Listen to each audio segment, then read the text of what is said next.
Well, the economy on the forefront of voters' minds as they went to the polls yesterday. And until last night, no president since FDR had won re-election with such a high jobless rate, 7.9%. As you can see, over the last 3 years, the unemployment rate has dropped since its 9.9% peak, but it is nowhere near where it should be for a healthy recovery at this point. Herman Cain joins me now, former Republican candidate for president and co-founder of Job Creator Solutions. Good morning, Mr. Cain. Good to have you with us today. Morning, Martha. Thank you. How do you explain that? Why do you think voters were okay with a second term, regardless of the fact that unemployment remains high? The voters that re-elected President Obama looked past broken promises. They looked past a stagnant economy, and they voted for popularity. President Obama ran a very effective popularity campaign, not a campaign of substance. And unfortunately, from my perspective and the perspective of many others, he won based upon popularity. And what I foresee in the coming months, sooner rather than later, unemployment is going to go up.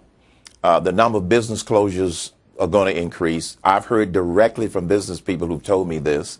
And taxes are going to go up. That's what people can look for in the short term and the long term. I'm very interested in what you're saying, and I'm wondering why you think that is. I wonder if some people have sort of separated the president, any president in this case, from the responsibility of running the economy. Have they gotten to a point where they're disenchanted and they think, you know what, this is just the way it is in America now, and it's not particularly anybody's fault? Is that where we are?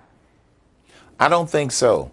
I think where we are is that we are a divided nation, not on political ideology, the way it may have been several decades ago, but we are divided on class warfare. We're divided racially. We're divided in a whole lot of other ways in terms of small things and not the big things. And so I don't think we've gotten to that point. I just think that, unfortunately, 50% of the electorate really don't look deep enough at the substance of some of these big issues, and as a result, we're going to be stalled right where we are today. Well, here's a tough reality in the numbers this morning. The Dow down 178 points.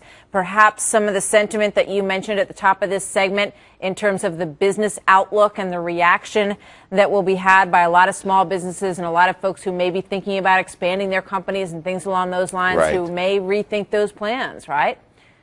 You're absolutely right. On Monday, Martha, remember, the market was up. And I think that the market was up because many businesses were anticipating a Romney win because he had the momentum and the polls were showing that it was close. And a lot of people were predicting that Romney was going to win. Well, the day after the election, a lot of businesses are contracting already. People who invested in the stock market are expecting lower earnings because they know that what most businesses will do is they are going to try to find a way to survive. And with all of the regulations and the anticipated increase in taxes, they are not expecting to be able to expand their profits like they would if the economy was going in another direction. They may likely just sort of pull in instead of expand because they just want to make sure they can keep the employees they have, keep everybody covered, and not sort of get in over their heads. You know, I'm fascinated by the exit polls. I was following them